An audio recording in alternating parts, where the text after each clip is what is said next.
तो good morning everyone. अबे भाई मेरे गले की तो वाट लगी हुई है, तो बड़ों को प्रणाम, छोटों को प्यार, सभी को मेरा नमस्कार। So this is the third vlog और आज हम लोग मेन शादी अटेंड करने वाले हैं। तो अभी बारिश हो रही है मेरे पीछे और 9:30 बजे का टाइम हो रहा है, 9:37, और बस ब्रेकफास्ट करना है। अब रिवर साइड जाने का प्लान था लेकिन बारिश हो रही है बहुत तेज़।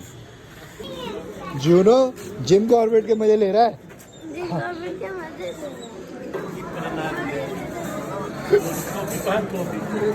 अभी ब्रेकफास्ट ओवर हुआ है तो बारिश हो ही जा रही है। ये सारी रात की अरेंजमेंट्स है और इसको वाटरप्रूफ किया जा रहा है क्योंकि कोई पता नहीं रात में बारिश होगी नहीं होगी और उस वजह से सारा प्रोग्राम ख़राब हो सकता है। और व्यू देखो यार, यहाँ पे टेरेस पे मैं पहली बार आया हूँ।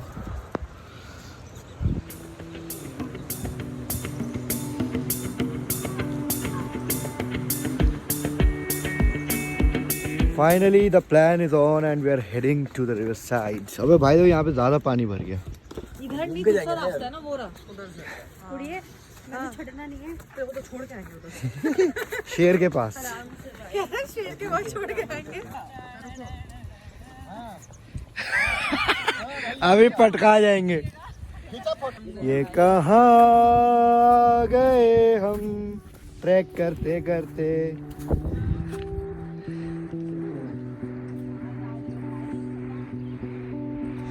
ओ भाई बादल, आज तो गजब बारिश होगी।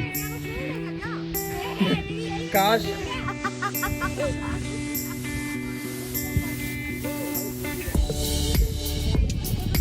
भागो।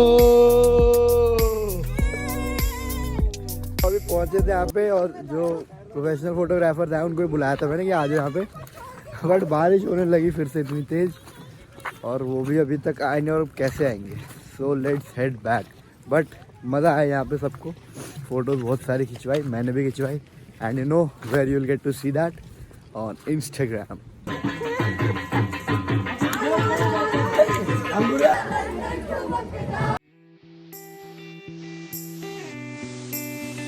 शुरू करो, बजाओ।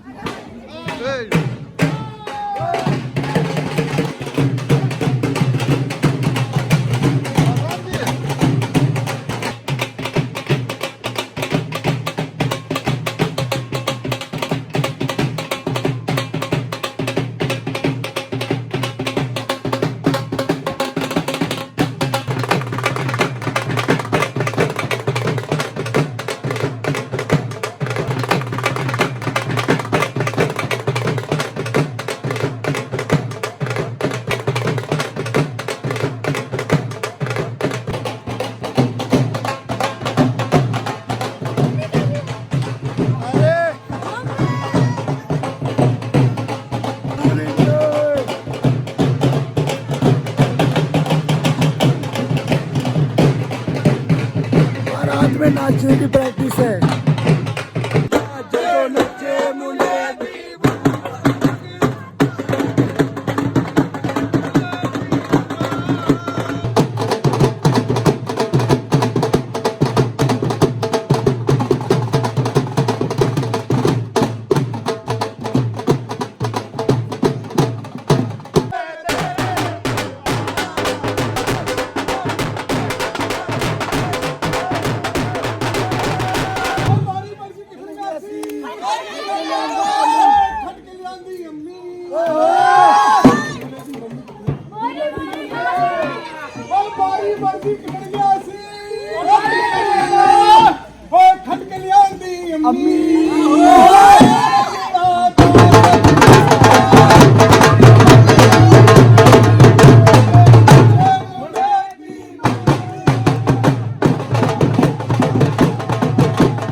ढोल में डांस हो गया, अब होगा टग ऑफ वॉर।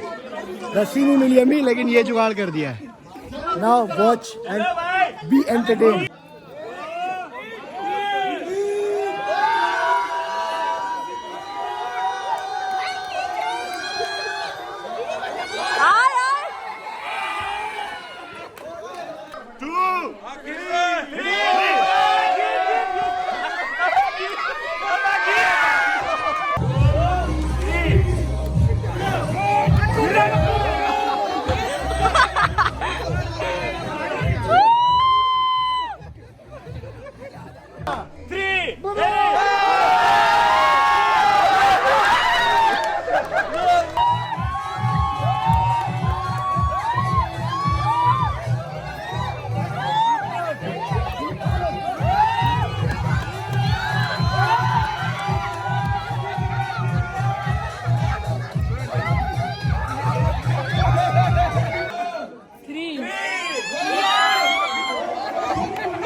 ये हारे हुए लोगों की शक्ल देखो, हारे हुए लोगों की शक्ल देखो। Now it's time for musical chair, musical chairs. और किसका?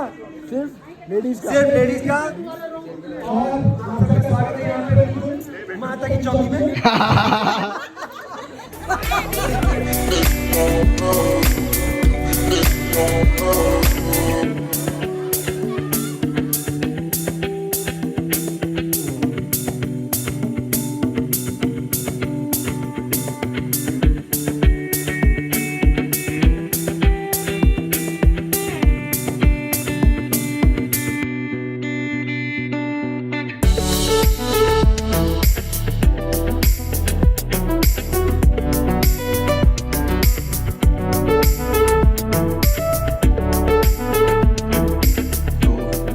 बाद सो गए थोड़ा, क्योंकि बहुत ज़्यादा सुबह सोचा नहीं था। ऐसा सोचा कि एनर्जी कंजर्व करेंगे, बचाएंगे, लेकिन पूरी एनर्जी झोंक दी डांस करने में। सब मतलब सारी चीज़ें एलिवेट होती गई। डांस हुआ, फिर ढोल आ गए, फिर उस पर डांस हुआ, फिर उसके बाद अपना टग ऑफ वॉर हुआ, फिर म्यूजिकल चेयर, बहुत सारी चीज़ें, बहुत फन किया सबने।